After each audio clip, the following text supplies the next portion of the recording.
Boa tarde, Sr. Presidente. Boa tarde a todos e a todas. E na sua pessoa cumprimento todos os presentes e os que assistem à distância. E começava, se calhar, por dar 2 ou 3 notas em relação aos comentários que aqui fui ouvindo. Em primeiro lugar, em relação ao Sr. Vereador Francisco Queiroz, que questionou relativamente aos assentamentos da Rua Alexandre Herculano e Rotunda do Papa, podemos designar assim. Gostava de vos informar de que estamos praticamente para iniciar uma obra de manutenção, meramente de manutenção da Rua do Tomar, até porque com as obras que mais dia menos dia irão abranger a Lourenço Almeida Azevedo, vamos ter condicionamentos de trânsito e, portanto, esta rua serve de alternativa em termos de circuitos e temos que aumentar a sua capacidade e, para isso, organizar um pouco melhor o estacionamento, que também todos conhecemos os constrangimentos que ali existem. Portanto, há uma obra de manutenção com pavimentação, resolução do problema das raízes que vieram à superfície, mas é meramente de manutenção da Rua do Tomar. No que respeita à Rotunda do Papa e a Rua Alexandre Herculano, são situações diferentes. A Rotunda do Papa, no âmbito de uma, posso designar assim, uma análise de visão mais estratégica que ali estamos a desenvolver, terá que vir, em primeiro lugar, à Câmara Municipal a aprovação do projeto, por isso está em fase de concepção de um projeto de requalificação da Praça do Papa e que abrange também os arruamentos envolventes, numa determinada distância da área de intervenção, mas ainda é cedo para falarmos nisso, terá que vir, como eu disse, primeiro aqui à reunião de Câmara. Em relação à Rua Alexandre Herculano, os assentamentos que lá existem atualmente são fruto ou vêm na sequência de uma obra ao nível do saneamento desenvolvida pelas Águas de Coimbra. Portanto, essa obra ainda não foi recepcionada em termos definitivos e, por isso, é uma correção que não compete à Câmara, mas competirá a essa empresa municipal. Em relação às acusações feitas aqui pelo Sr. Vereador José Dias, a Câmara não está a obstaculizar absolutamente nada. Tomáramos nós que os processos andassem. Mas se não andam, não é por responsabilidade da Câmara. Isso é importante que se diga. Por isso, no que respeita às celas, eu, diga-se passagem, não posso falar aqui publicamente de processos de obras privadas. Por isso, não vou entrar aqui em detalhe. Mas, no que respeita às celas, o projeto ainda não está aprovado, mas não é só por exigências da Câmara Municipal ou por, acima de tudo, como disse, foi um termo seu, obstaculizar. Não estamos aqui para obstaculizar, pelo contrário, estamos aqui para orientar, exigir e garantir o interesse público, em primeiro lugar. Mas, diga-se passagem, houve exigência, requisitos por parte do Instituto de Desporto e é isso que está a ser analisado diretamente pelo projetista do requerente. Por isso, ultrapassa completamente a Câmara. Naturalmente que a argaça, como sabe, é uma compensação, uma contrapartida associada ao mesmo processo e, por isso, enquanto não avançar uma, também não irá avançar a outra obra. No que respeita ao Centro Olímpico de Ginástica, na altura prestei-lhe os esclarecimentos, que são exatamente os mesmos. O processo está licenciado, por isso não avançou a obra, foi porque o promotor assim não o quis fazer, porque a licença, para todos os efeitos, não está emitida, carece sempre previamente o pagamento das respectivas taxas urbanísticas. E foi aí que houve um entendimento diferenciado do promotor e da Câmara Municipal. Solicitamos parecer à CCDRC, esse parecer chegou na quinta-feira passada. Portanto, neste momento já está devidamente esclarecida qual é a posição, neste caso a CCDR, e como sabe, de uma forma geral, é quem compete criar, não digo jurisdição, mas pelo menos esclarecer este tipo de matérias quando não há o mesmo entendimento e por isso estamos em condições, espero eu, de desencravar definitivamente este processo. Mas como disse o Sr. Presidente, e eu reitero, o promotor poderia ter avançado com a garantia, porém, de que se estivéssemos a cobrar ilegitimamente as respectivas taxas urbanísticas, a Câmara, sendo pessoa de boa-fé ou entidade de boa-fé, naturalmente devolveria essas mesmas taxas. Mas pronto, para todos os efeitos a situação está esclarecida com um parecer idóneo e imparcial da CCDR e, portanto, estamos em condições de avançar. Espero ter esclarecido dentro da medida daquilo que posso dizer, naturalmente, repito, tratando-se de obras particulares, porque não é, apesar de tudo isto, não é uma concessão de uma obra pública como algumas pessoas tentaram defender. A CCDR veio dizer que, efetivamente, não é uma concessão de obra pública. Então, agora, se me permitissem, fazia a minha intervenção, que hoje me parece relevante, mais no sentido de informar para mais alguns condicionamentos ao trânsito, e começo por uma que já entrou que já entrou em vigor na quarta-feira passada, informo que, por razões de segurança, na passada quarta-feira se encerrou o acesso ao automóvel na ponte do Caboclo em Ceira por tempo indeterminado. Esta decisão surge na sequência das fortes chuvadas que ocorreram no mês de janeiro último e de uma vistoria técnica solicitada pelo coordenador do Serviço Municipal de Proteção Civil para a avaliação dos danos na estrutura e das condições de segurança oferecidas por aquela mesma estrutura da ponte. Importa ter presente que a Ponte do Caboclo data de 1931 e tem um longo histórico de instabilizações e justificaram obras de reforço dos encontros e do pilar central, a saber, na década de 90, no inverno de 2000 e 2021, ano em que esta ponte ficou totalmente submersa, e também em 2005 foram as últimas obras.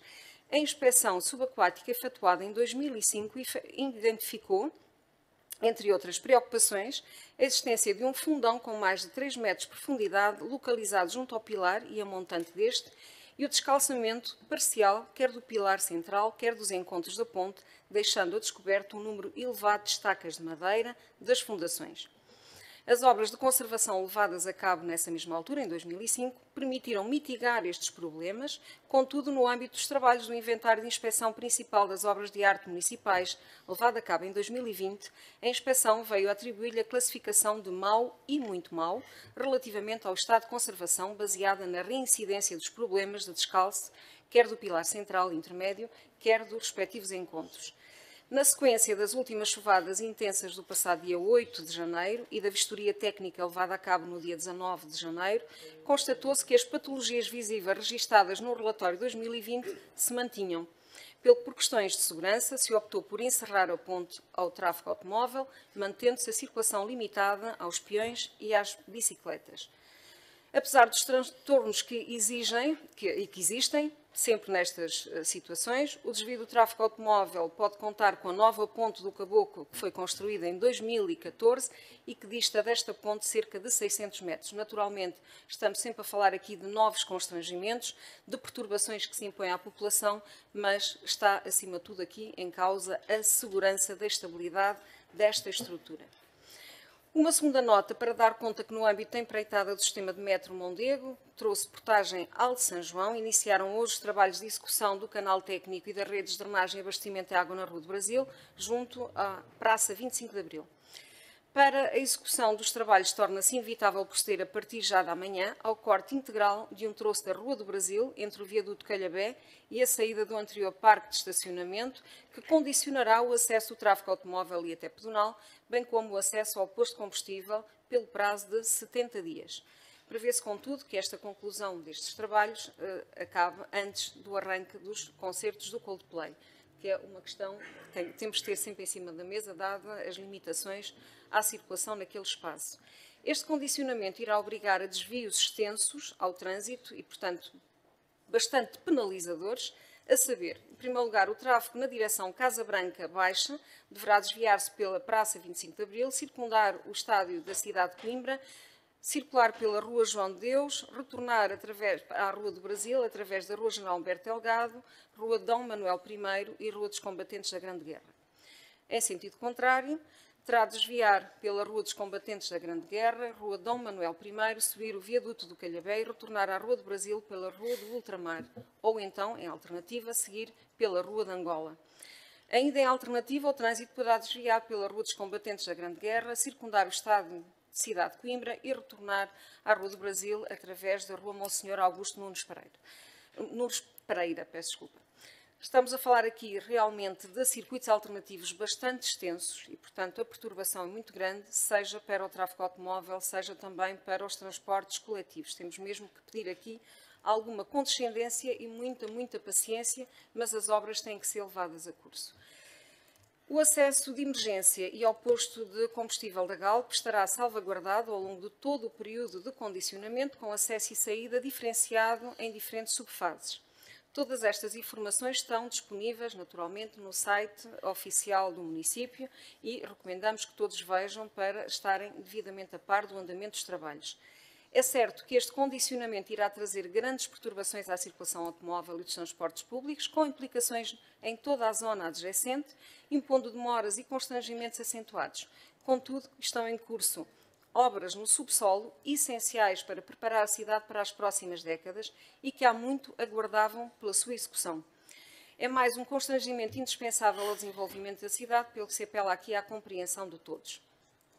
Uma terceira nota para referir que o município continua o seu caminho na preservação e reforço do seu património arbóreo. Em estreita colaboração com a Metro Mondego, vai-se proceder ao transplante de 40 oliveiras adultas, atualmente existentes no Vale do Sobral de Ceira, onde irá ser construído o parque de material e oficinas. A seleção dos locais teve por base as características dos terrenos, nomeadamente a inclinação, declives ligeiros ou ausência de declive, e as condições de acesso para a rega, de forma a garantir o sucesso deste mesmo transplante.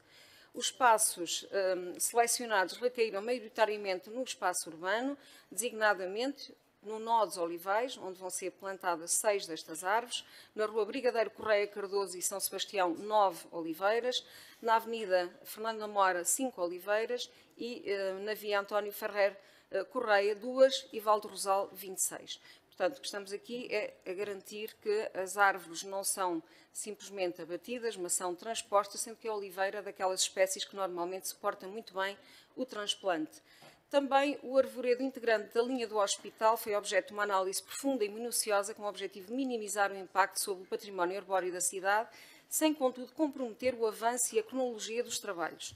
Partindo do pressuposto que só se poderiam impor ajustes muito pontuais ao projeto das infraestruturas e dos espaços envolventes e sem interferir com o traçado do canal, assumiu-se que apenas teriam de ser abatidas as árvores que colidam diretamente com o canal do Metrobus ou que evidenciem problemas fitossanitários ou biomecânicos.